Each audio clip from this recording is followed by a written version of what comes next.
What's going on, guys? Welcome to another Final Fantasy BFX's video. And so we got 3 units here to review.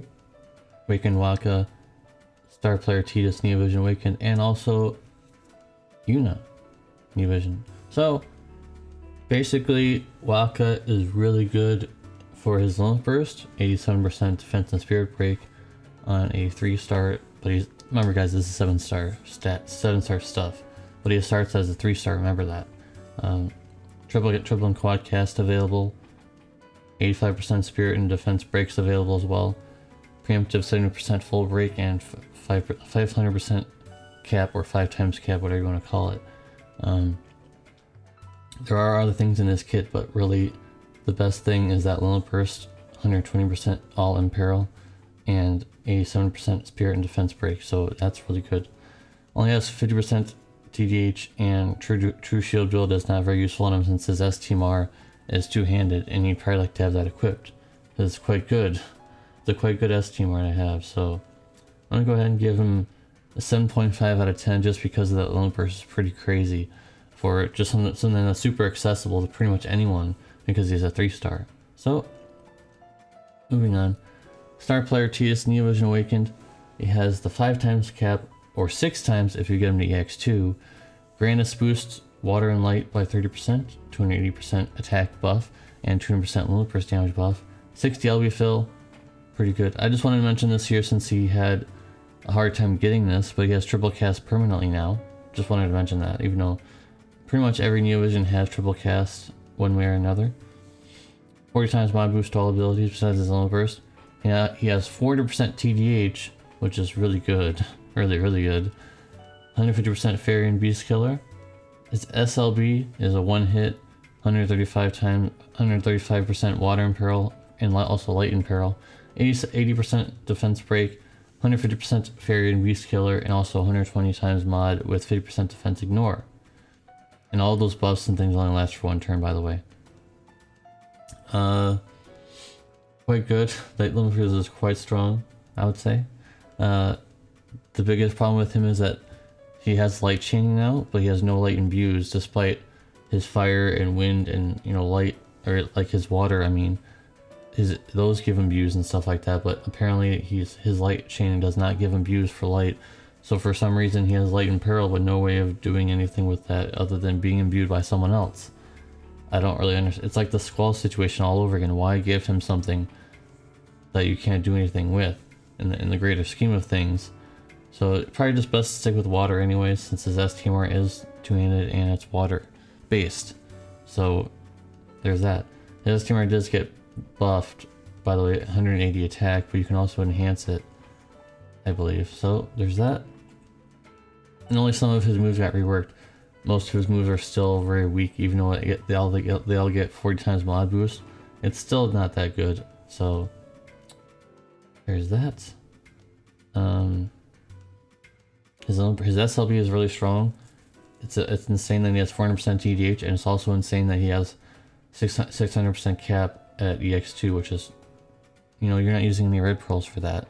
And I don't think it's worth using a red pearl for EX3 out of 3 unless you like Tidus, because all he does is get 1,000 attack boost, and you're using a red pearl for that. So his Lilith Burst is very strong. Obviously, if you do want to go to EX3 out of 3 because you don't have any other finishers, he'll be very strong because he'll get 1,000 attack, and his SLB will come up more often because of that. So I'm gonna give him an 8 out of 10. His score goes down a little bit because he doesn't have any light imbues on his own, and also that his STMR is still water based. So you either have to use it or don't, and then you either don't use all those other imbues that he has. So because his SLB is a non-elemental, just like his Lilith Burst was. And I didn't want to mention his Lilith Burst because there's no reason to. It's not very strong. You wouldn't use it. You shouldn't be using it at this point. So anyways, moving on to the last one here. We got Yuna.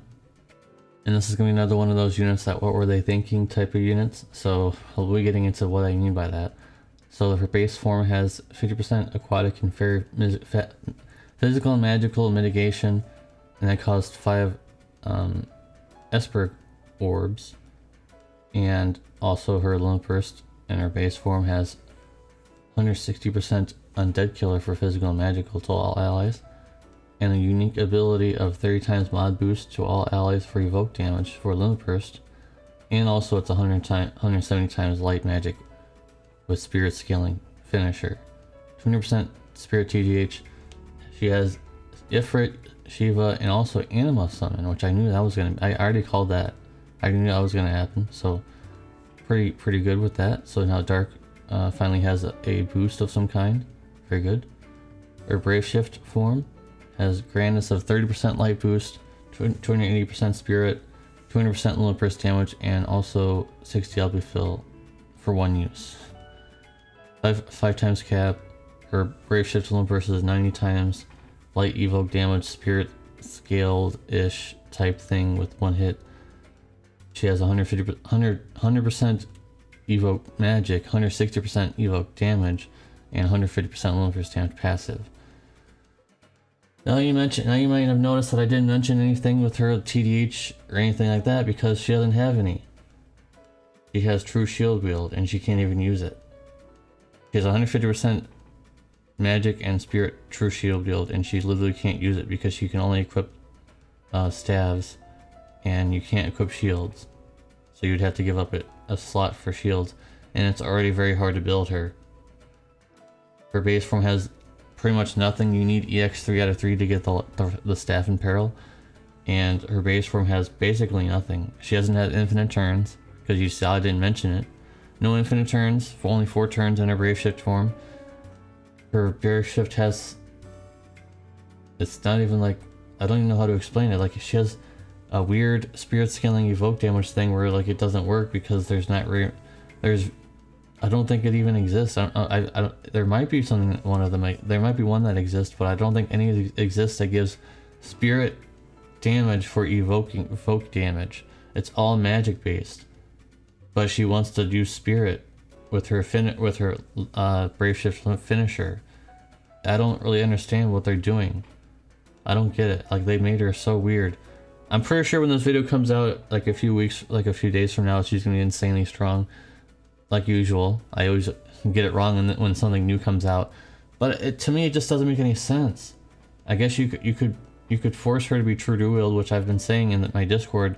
You can probably just build her True Dual Wield, but at the same time, it's so weird. I don't know how to build her Lunapurst right now. Right now, I just don't know how to build her Lunapurst. Maybe there is a way.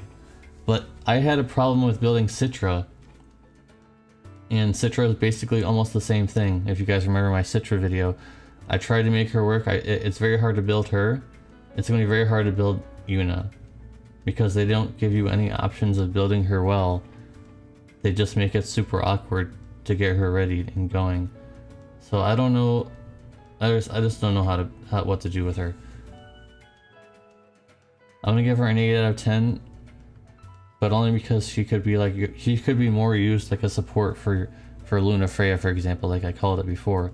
I think that she could be more like a support for Lunafreya than being a finisher herself, because she gives mod boost to evoke finishers, pretty much. Evoke Lunapurst damage, I mean.